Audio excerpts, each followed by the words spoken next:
Hello guys, we are back with our very own show Let's Talk, and today we have two of our female colleagues that I'm going to be interviewing. So to promote girl power, I'm wearing pink today. So first speaker of the day, we have Corina with us. So Corina, before we start the interview, I just wanted to ask you how are you? Very well. Nervous?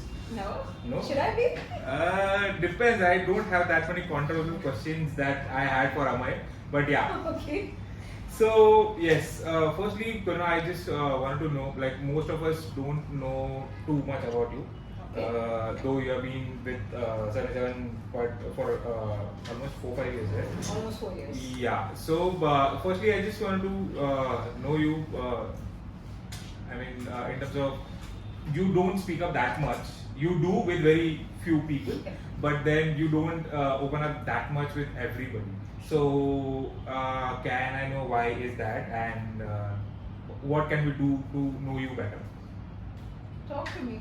So that's what I'm saying. So we generally, I don't think I'm unapproachable, so for that. But I'm also not much of a talker. Even with the people I do open up to, it's a little on the lower side. I don't talk all that much. Very rarely will I come up front and say, you know what, this is happening in my life or that's going on. On a general one-to-one basis, yeah, I'll tell you. Mostly these days it's about the kids. But if you have to try and needle me for information, it'll take you a while. So yeah, let's understand you in that angle in today's interview. So I have a few questions with me, which I'll try and get that personal angle out of you, and then we'll just see how it goes.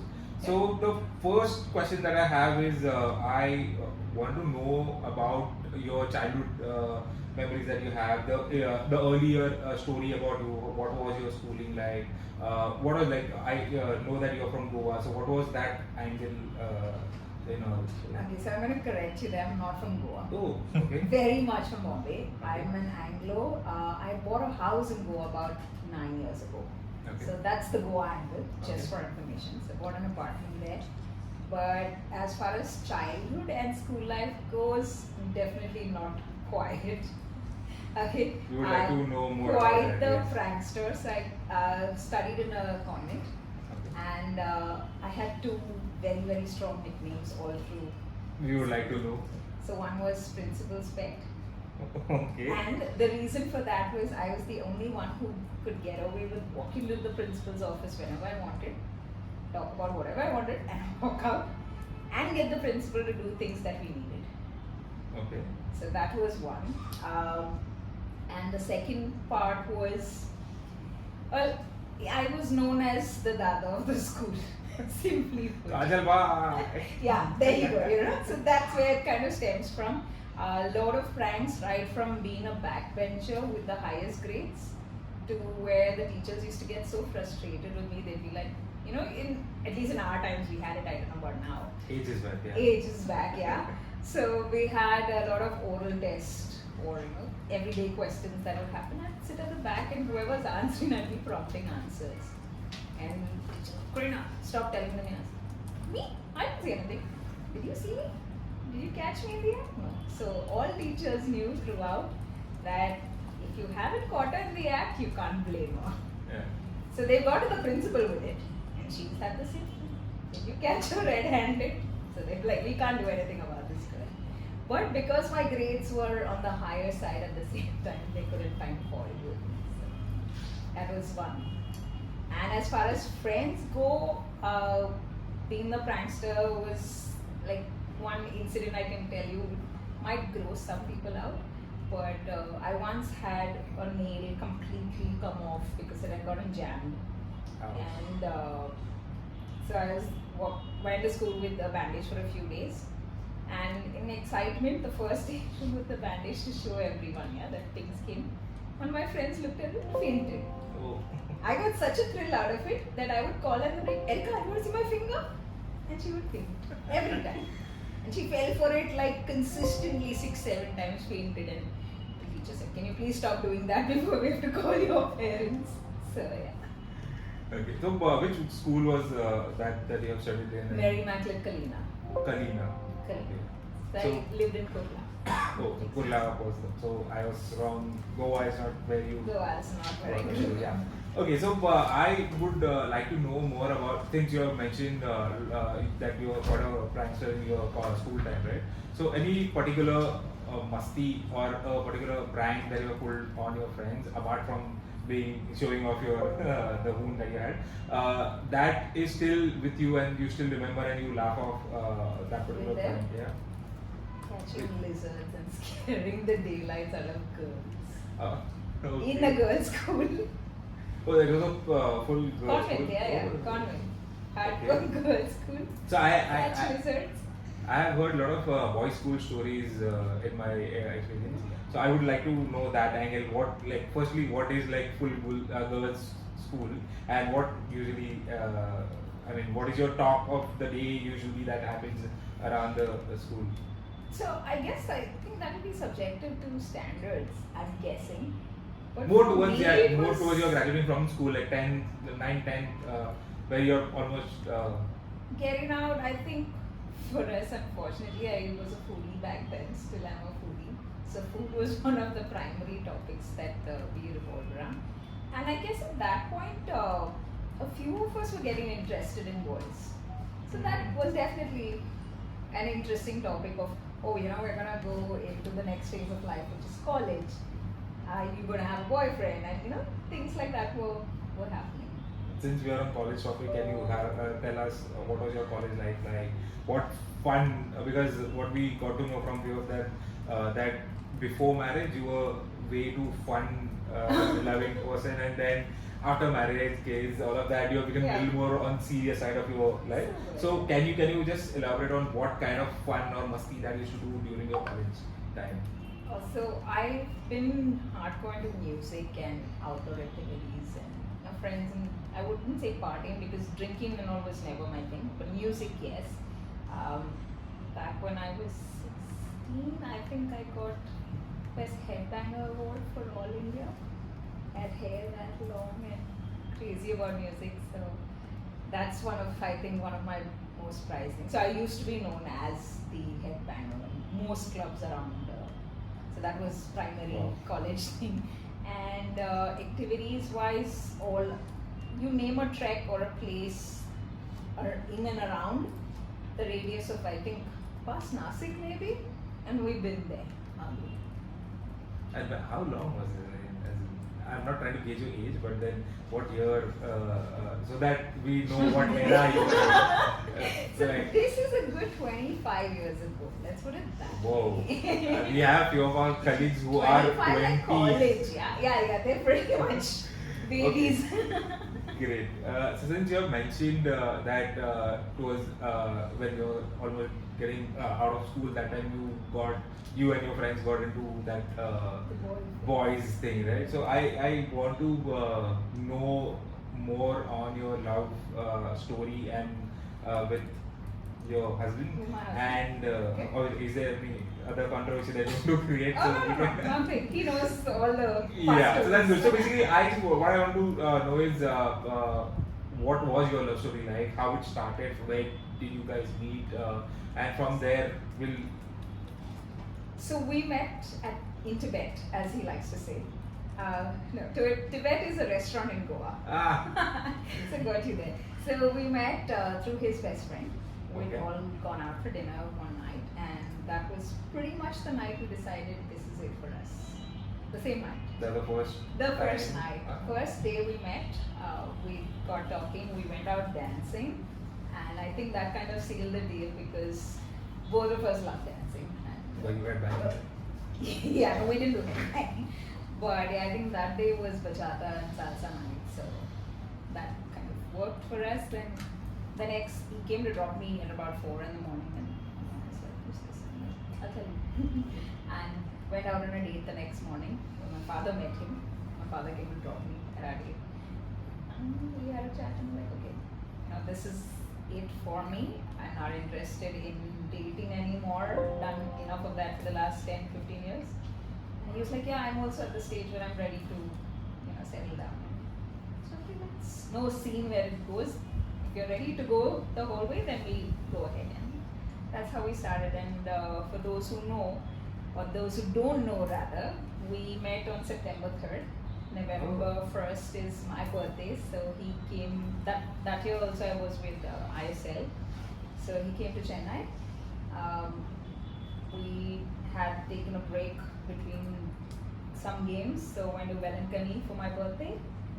Pondicherry and then Velankani, got engaged there just by the two of us, just us. We had our rings blessed and called our parents and said, okay, we're engaged now.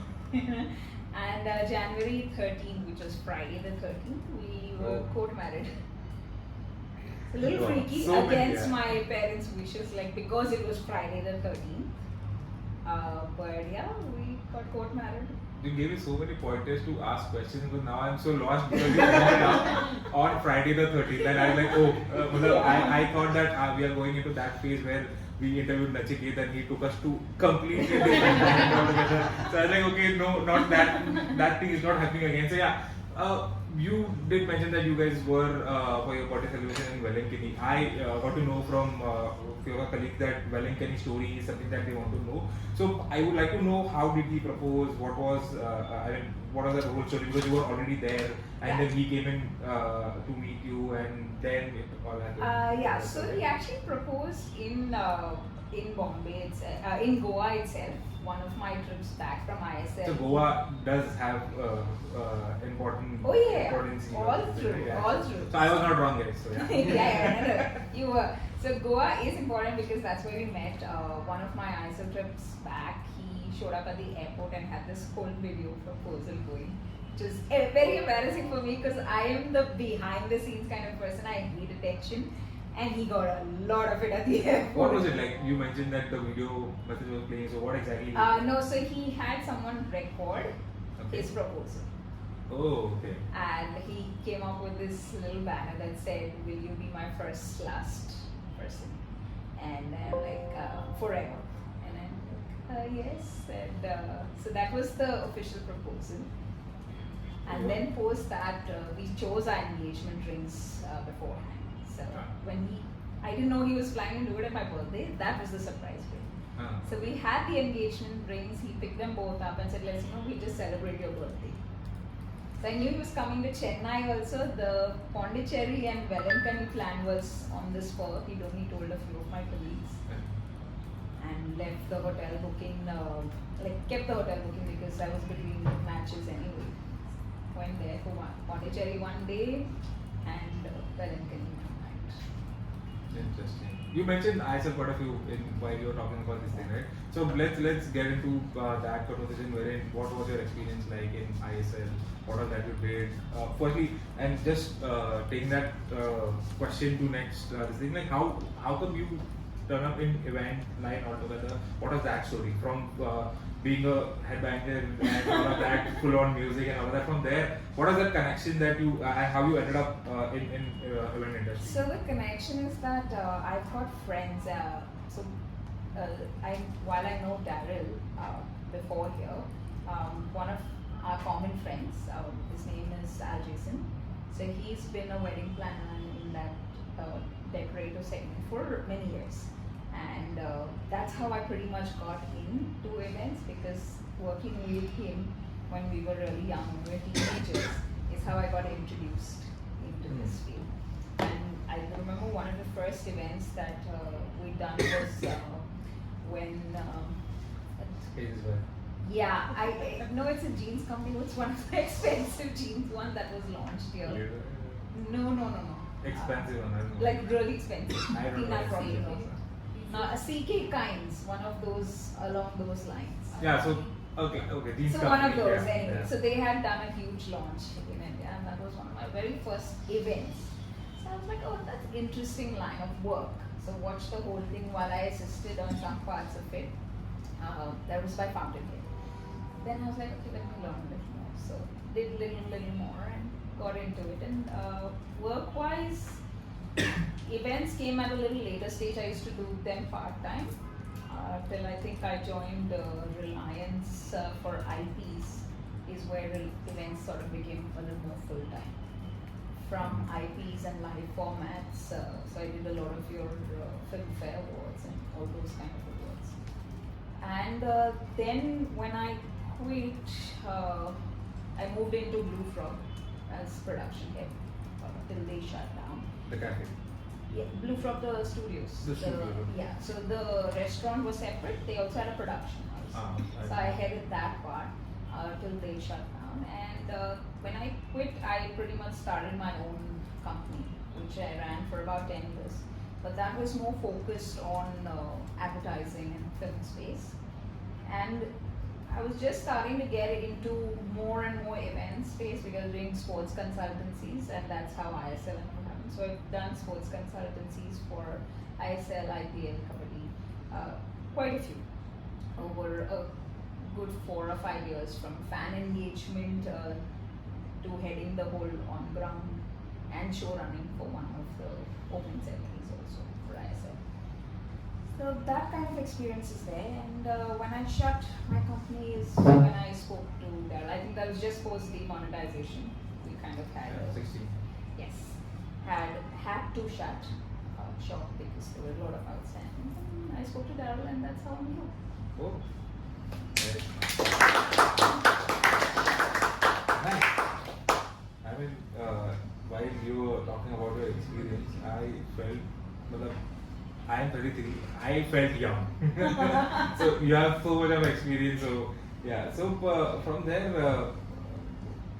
you got married and all of that. So the one connection that we both have is I love our kids, right? So that is where me and Corina, we connect a lot. We talk about our kids very often. And I just wanted to know, you as a mother and the time, the life change that happened after you got the first kid, and then rest of them. So yeah, rest of them that you have. So yeah. So what was that life change in terms of your day-to-day routine that it changed overall emotionally? How it changed from being a very music enthusiast from there to getting into a role wherein you have to take care of all your. So very honestly, what has really changed is emotionally. I think I'm a little more sensitive. I used to be called an ice cream. Not proud of it, but nothing would faze me much. And after motherhood, I think I have definitely. I wouldn't say it's a feminine side that's come out more, but a little more sensitive side. I'm more in tune with others' needs. Though my husband will disagree. I'm sure when he watches this, he's going to tell you, listen, don't buy the bullshit she's giving you. She's still insensitive, at least towards him, he'll say. But with the kids, I'm definitely much more sensitive. So I think that has been a major change. Musically, not much has changed, very honestly. I think if we go out dancing, which we did just recently, we were out on a Sunday and it was just the two of us. We started dancing, we're like, wow, we haven't done this in a while. Yeah, so we obviously party a lot lesser. Don't remember when was the last time we went clubbing per se. But yeah, that's the overall changes. Otherwise, I think life is somewhat the same. We still go out in terms of we like to go out whenever we can.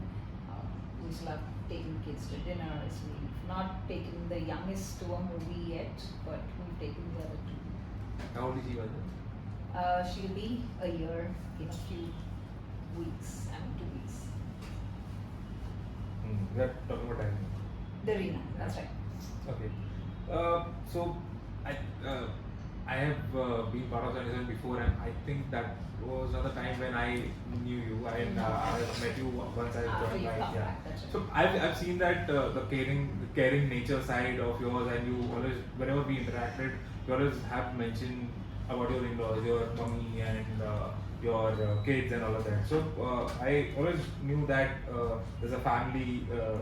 The more responsible side of towards your family is something that you have. So I just wanted to talk to you about what is the importance of family that you hold in your life, and if you can just talk about that a little bit, because I see that mom wife whenever I talk to you, because we mostly talk about our kids, and that I see that angle in you. So can you talk more about that angle if possible? Yeah, of course. So I think that mom wife has been there always. So I'm the oldest of three girls, and They are also your oldest. yeah, they're also oldest. That old is not gonna leave me.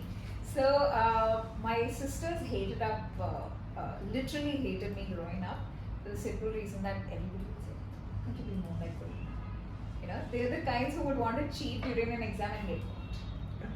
Whereas I'm the one who never had to cheat, but I still wouldn't get caught. And so they had a lot of, they're like, we wanted to look, and this is conversation we've had after growing up, but we were always close as sisters, wherein they're like, we wanted to look up to you, but we hated you because everything was compared to you. Whether we were in school or at home, anywhere we went, it was, can you be more like Corina? Like, are you sure you're her sister? And this is from both my younger sisters. So that mom, I think, vibe has been there from there. In fact, my middle sister had a boyfriend even before getting out of high school who was terrified of me because he was like, your sister beat me up. And this was the rumor going around me, which I had no clue about. I would have. I would have probably beaten him up if he'd hurt her. But yeah, I used to beat up quite a few. So that's another story. Yes, be very, very careful. No longer like that. But yeah, a hockey stick was quite the friend in those years. And so if you have to ask me importance of family, I think I have been taking care of my maternal side and paternal before marriage. So post marriage, taking care of in-laws and family just came naturally. So, firstly, I just want to know, because you have three kids, you have in-laws, your family, then you have work. So I want to know what is the routine that you follow day to day, and how do you manage and keep balance between all the things that you have in life? Simple, I drive my husband mad. So he's the one who's suffering out of us. Pretty much. Let's say it's a simple enough routine. I mean, my day starts anywhere between 5:30 to 6 in the morning, and days if I'm the one cooking that day, then maybe 5 depending on what I'm making. But generally 5:30 to 6, and that's been there from, I think, from the time I've had my first one, is because this was a good thing Daryl made me do, is get into the habit of an early night. So during pregnancy, sleep early despite being in events. It helped with all the babies. I know what you're thinking. Okay, so we'll stay away from that. But an early night, which also meant that the babies woke up really early. They would have a good night's sleep, get up early, and all three of my kids are like that. They're all early risers, and they are fresh. They are not cranky kids. So sometimes I'm the cranky one. I'm like, please go back to sleep so I can sleep. So mornings now, it is more about getting ready for school because my oldest is in junior KG, and then I come into work straight away, go home, and it's like 1 hour of playtime with them, at least half an hour to an hour if I can manage of some kind of learning that I teach them. Now I have a nanny finally, so I don't have to worry about bath. Otherwise, bath was part of the routine. I know, it's quite a thing, yeah. So now there's a nanny, and then it's just dinner and bed for them. But yeah, we try and get in at least 1 hour of playing and 1 hour of learning with me. How old are they, by the way? So I've had 4 years and 3 children. So 4.5, 3, and now almost 12 months. So since we are on that topic, so basically this is something that I have realized, or for that matter, this has changed my perception towards women in general, because when my wife got pregnant, I have seen her going through the difficulties during the pregnancy and the after postpartum that happens. So I mean, it takes like really a toll on woman's body after all of this happens, right? So I mean, in terms of health and all of that, it also becomes a very emotional, It's right? a roller coaster. So and also you have been through like some health issues with yours, whatever the neck thing that you had and all of that. So I mean, in terms of health wise, how do you manage all of this? Is because age and this thing is Yes. very important. I mean that matters a lot in your this thing, right? So You know, so one of the advices my gynec had given me when we had our first one was considering your age. If you're planning more, you should have them quickly because your body is in a certain phase and it will work better for you. So when I went back for my third, she was like, "No, I didn't mean that. I need to get that." You know, so jokes apart, it has been quite tedious. I will not disagree with that. But something I tell everyone is, despite whatever pain I'm in, when I'm with them, I tend to forget it. yeah. So it's as simple as that. It's maybe natural instinct. There are times, of course, if it's really bad, that I might be like a monster even with them. But most often than not, you tend to forget it. Yeah, that happens. I mean, whatever stressful day that you have, when I Yeah. go back home and there's one smile is enough for That's enough. cheer right? you up. Just- So yeah, that is absolutely. It that I doesn't matter agree. how crappy a day you've had. Just that, and the fact that they're kids. They come running to you, they hug you, and that's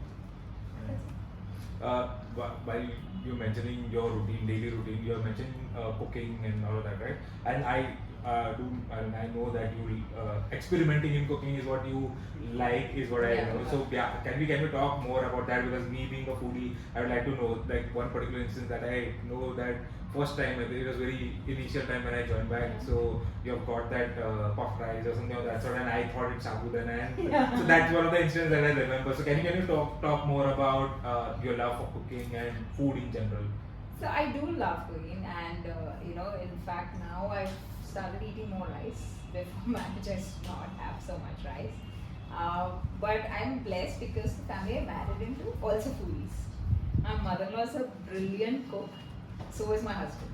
So in fact, COVID was awesome for the simple reason that when we were back home, and this is my husband's ancestral house, we used to actually have cooking competitions.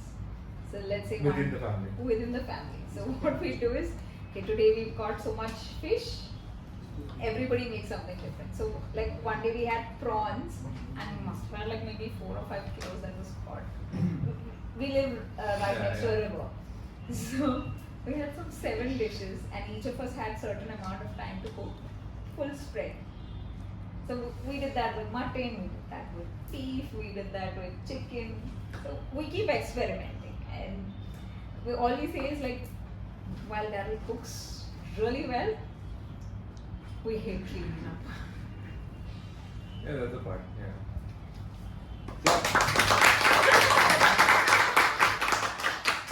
So again, you mentioned your husband's name quite a few times, and this is another question that I have: the confusion that happens because of Daryl's being there, and you Yeah. keep randomly addressing Daryl's Daryl. stories like this Yes. and that, and Daryl did this and that. So it gets quite confusing for us to. In a lot of whenever we are in the middle of work and randomly if you talk on phone and all that, so it becomes very this thing. So So who solved this dilemma that we had was Adi. One day it was Adi, me, Daryl, and we were working on a Again, project. which Daryl? This is my husband, Daryl. And that's when Adi discovered that my husband's middle name is also Mark, like Sheldon's. And he's like, oh my god, now not enough, you'll have to be both Daryl, you'll have to be Daryl Mark.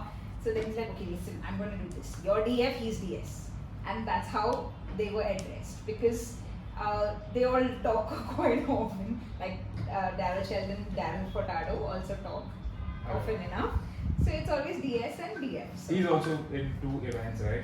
Your husband is also yeah, in a way. primarily sports consultancies is what his focus has been, but he has been in events right from his days in Dubai, where he was working exhibitions in that market.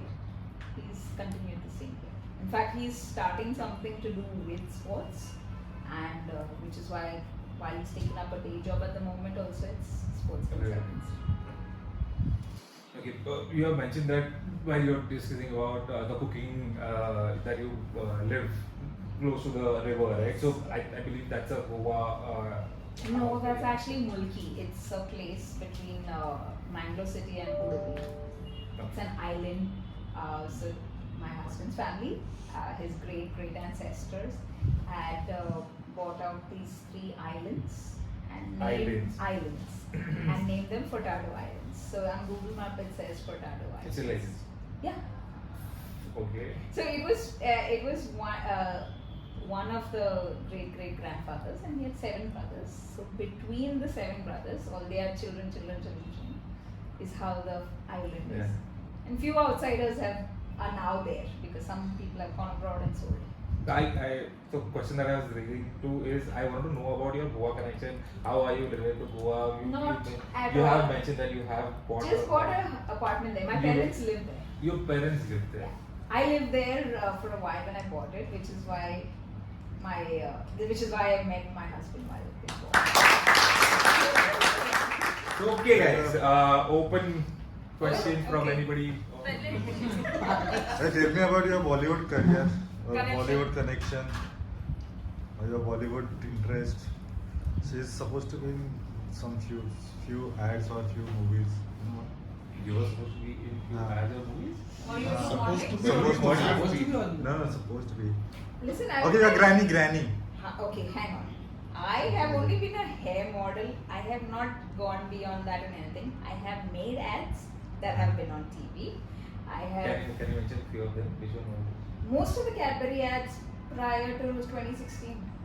Whoa. produced That with was under your company banner. basically. my banner with O&M. Okay. So basically you were supporting partner for them to produce Ogilvy, yeah. So Ogilvy used to hire me, and I used to produce the. yeah. So we used to do all the animatics.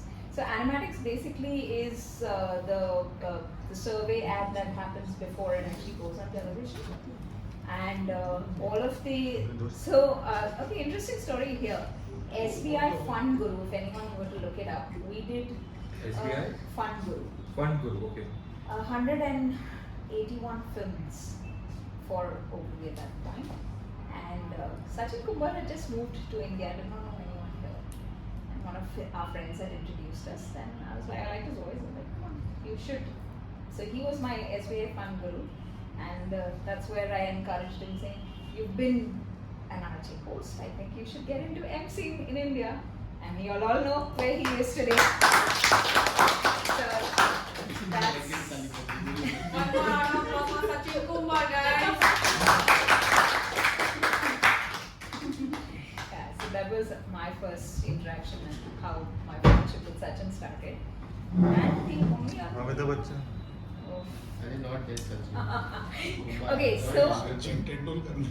Guys, listen the story. Remember all this. Listen the story. Yeah, Amitabh so- Bachchan, please. My mother-in-law's mother, who is 93 now, 93. 93. She has been one of the oldest women in cinema in the South, in drama and theatre, and it was her wish before dying that she wanted to meet Amitabh Bachchan.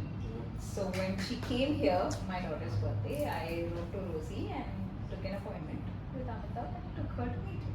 Wow. So that's what he started. So, more or less, I am done with my questions, and our next speaker is Tina. So, I just had to happen. I just remember one instance from Tina's wedding, which happened recently. Yeah. I remember, so I was with my wife and kid there, and you were with Yes. all 3 of them, your Yeah. kids. So, there was one particular moment wherein I saw you. Taking them, like one was in that bag and 2 of them you're holding them. So I just remembered an instance from a movie Madagascar wherein there are 3 the skipper and his three penguins that are there, and it was like, okay boss, we are going, and that was an instance that I quickly remembered. So yeah, it was great talking to you, Corina. Thank you so much.